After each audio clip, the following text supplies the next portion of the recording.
So, gano'n na nga mga chong, no? Nandito na naman si Uncle Goat, no? Meron na naman tayo panibagong video para sa inyo, no? Hindi pala natin tatawagin tong full tutorial, okay? Kasi hindi naman tayo magaling, no? Alam natin lahat yan, no? Tatawagin natin tong full experiment. Sana may matutunan tayo lahat dito, okay? Ito, fresh na fresh pa. Kagabi, sa tournament daw ito nangyari, no? Ganyan ang sitwasyon. Ito daw nangyari.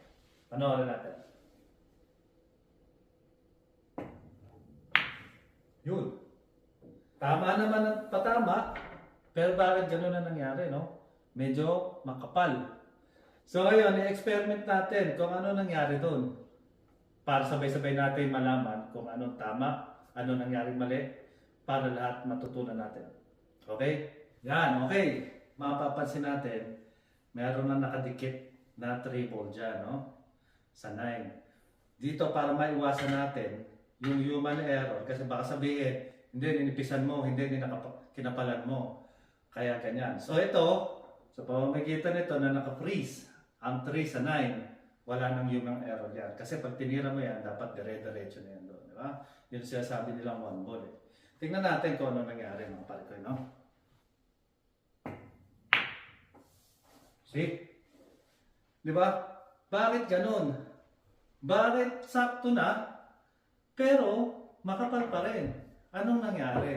So, alamin natin yung physics, no? Yun ang sinasabi ng mga tambay sa bilyaran na naakay, no? Ibig sabihin, bago forward, napupunta muna doon sa direction ng cue ball, yung object ball. Sa English, ang tawag nila doon, cut-induced throw. So, paano natin ma-illustrate kung ano yung cut-induced throw at saka yung akay na yun? So, ito yun. So, ito yung nangyayari, mga chong, no? Napag-aralan ng Dr. Dave, share lang natin. No?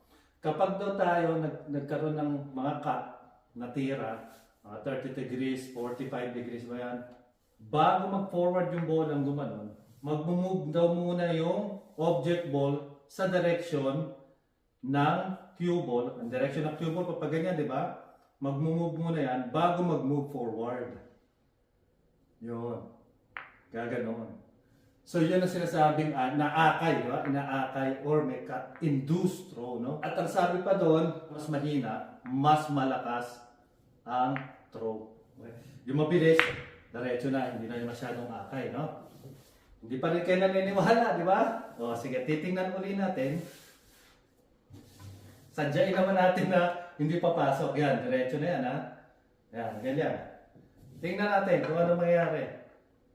Yan, so wala na talaga yan. Ang labo na yan. Kasi may cut-induced throw daw. Titingnan natin kung papunta siya doon. Ayaw natin maniwala eh. Hindi ko rin alam. Tingnan natin. Kaya nga experiment, di ba? Tingnan natin to. Tingnan natin to mga chom, no? Interesting ang topic eh.